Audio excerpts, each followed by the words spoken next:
জামাতে ইসলাম এবং শিবিরের নেতৃবৃন্দদের বাসায় পোস্টাল ব্যালট পাওয়া গেছে। যতক্ষণ পর্যন্ত আমরা জবাব না পাবো ততক্ষণ পর্যন্ত অবস্থান কর্মসূচি চলমান থাকবে। যেহেতু এখনো পর্যন্ত ওনারা আমাদেরকে জানায়নি এবং গতকালই সেজন্য আমরা আমাদের অবস্থান কর্মসূচি অব্যাহত রাখার ঘোষণা দিয়েছি এবং তারই ধারাবাহিকতা ইতিমধ্যে অবস্থান কর্মসূচি শুরু হয়েছে এবং দাবি না মানা পর্যন্ত নির্বাচন কমিশনের সামনে অবস্থান কর্মসূচি চলমান থাকবে।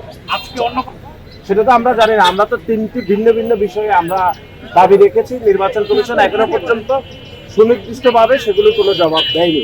সুতরাং যতক্ষণ পর্যন্ত আমরা জবাব না পাবো ততক্ষণ পর্যন্ত অবস্থান কর্মসূচি চলমান থাকবে। আপনারা জানেন যে পোস্টাল ব্যালটের বিষয়ে যে ম্যানেজমেন্টটি হয়েছে, বিশেষ করে জামাতে ইসলাম এবং শিবিরের নেতৃবৃন্দদের বাসায় পোস্টাল ব্যালট পাওয়া গেছে, সেগুলোর বিষয়ে নির্বাচন কমিশন এখনো সদুত্তর কোনো কিছু দিতে পারেনি। তারা বলছে যে ভবিষ্যতে এটি হবে না, কিন্তু কেন গিয়েছে সেটির ব্যাখ্যা দেয়নি। আর আপনি জানেন যে এই যে গত 1-1.5 বছর ধরে এনসিপি এবং জামাত ইসলামের নেতৃবৃন্দরা এসে অনাকাঙ্ক্ষিতভাবে এখানে মত তৈরি করে সিদ্ধান্ত পরিবর্তন করে দিচ্ছে।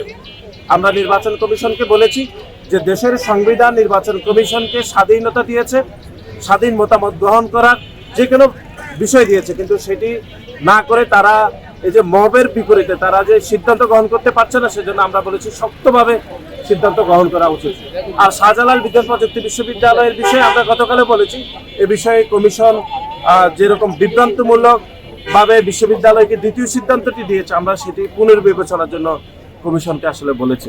ওই নির্বাচনটা আমরা বলেছি এটি যেহেতু ন্যাশনাল ইলেকশন কমিশন প্রথম যে প্রেস রিলিজ দিয়েছে সেখানে তারা স্পষ্টত বলেছে যে 12 ফেব্রুয়ারির পরে আসলে নির্বাচনের বিষয় যাবতীয় গ্রহণ করার জন্য, কিন্তু আমরা দেখেছি এর কয়েকদিন পরে তারা আরেকটি চিঠি দিয়েছে। এতে করে অন্য প্যানেলগুলো ক্ষতিগ্রস্ত হয়েছে। সেজন্য আমরা নির্বাচন কমিশনকে বলেছি এই সিদ্ধান্তটি অর্থাৎ পরবর্তী সিদ্ধান্তটি পুনর্বিবেচনার জন্য।